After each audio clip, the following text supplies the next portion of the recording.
Alix Lecadre, bonjour. Vous êtes directrice ferroviaire de Transdev France. Transdev est un opérateur de transport indépendant de la SNCF, rien à voir. Et vous avez répondu à un appel d'offres de la région Grand Est sur l'exploitation de lignes de transport régional, de lignes de transport ferroviaire régional. Vous avez remporté l'appel d'offres sur la ligne Nancy-Contrexéville, qui va faire l'objet de travaux, de remise en état et d'une exploitation distincte donc de celle de la SNCF, dans le cadre malgré tout de l'offre TER dans le Grand Est. Première question, où en est ce chantier, où en est le projet sur Nancy-Contrex ? Alors c'est un projet au long cours, puisque ça fait désormais 4 ans qu'on travaille dessus. Ça fait effectivement 4 ans que la région Grand Est a engagé le dialogue avec les industriels pour élaborer ce projet de réouverture de ligne. La région Grand Est a délibéré pour nous attribuer le contrat en mai dernier. Et donc, dès le mois de juin, nous avons investi les premiers locaux à Mirecourt. Et c'est notamment notre partenaire NGE qui est chargé de la rénovation des voies qui s'est implanté là-bas pour finaliser les études et pouvoir commencer les travaux dès que possible. C'est en fait un contrat qui comprend à la fois la rénovation des voies qui aujourd'hui ne peuvent plus être circulées, leur entretien, l'exploitation des circulations dessus, l'entretien du matériel roulant et le financement de toute cette opération, et donc pour une durée totale de 22 ans. À partir de quand aura-t-on des trains Transdev sur Nancy-Contrexéville ? Les trains Transdev sur Nancy-Contrexéville, vous pourrez les emprunter dès décembre 2027. D'ici là, on a une phase de travaux, une phase de marche à blanc et de préparation de l'exploitation qui va se dérouler et qui va être ponctuée par d'abord l'embauche d'un certain nombre de personnes pour réaliser le chantier.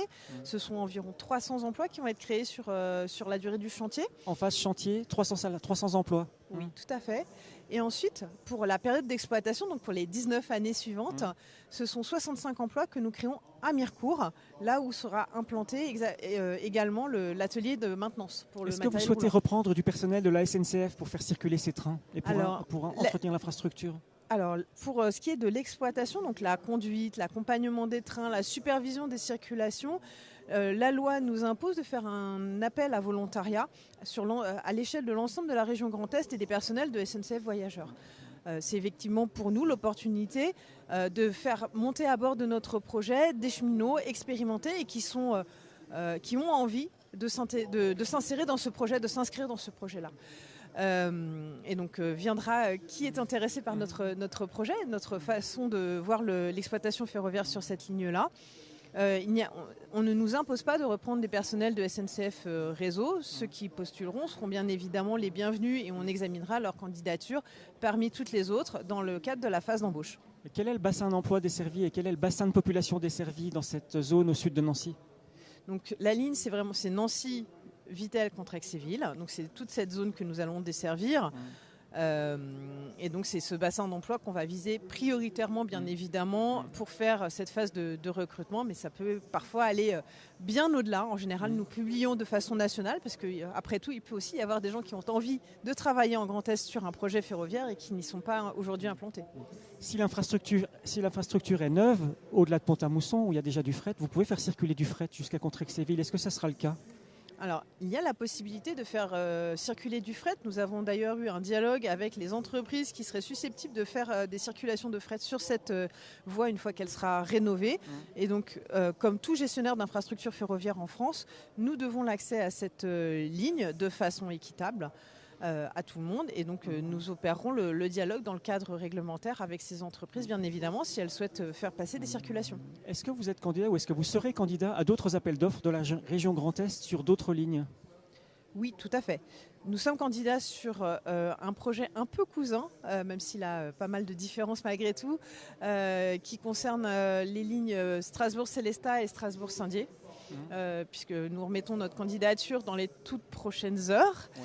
Et puis, en fonction des cahiers des charges qui sont proposés par la région Grand Est, nous pourrons bien évidemment être candidats sur d'autres lots à l'avenir. Est-ce qu'on connaît déjà les prix des billets ? Les prix des billets, ça c'est la responsabilité de la région qui a une gamme tarifaire qui s'applique sur l'ensemble des lignes finalement de la région, quel que soit l'exploitant, que ce soit la SNCF, Transdev ou pourquoi pas un troisième demain. Donc c'est les prix actuels pratiqués sur le réseau de la région Grand Est. Est-ce que vos coûts de production au kilomètre sont comparables à ceux de la SNCF ? La particularité du projet de la ligne Nancy-Contrexéville, c'est vraiment d'avoir travaillé dans un dialogue avec la région sur l'adaptation des moyens d'exploitation de l'infrastructure par rapport au projet de desserte que souhaitait la région. Et c'est bien ce dialogue entre ces composantes qui va faire un prix différent de celui qui est éventuellement pratiqué par la SNCF aujourd'hui, mais c'est aussi lié à cette méthodologie un peu différente de travail finalement sur la conception à la fois de l'infrastructure et de l'exploitation et des horaires. Alix Lecadre, vous êtes directrice ferroviaire de Transdev France. Merci pour cette interview. Merci. Merci à vous.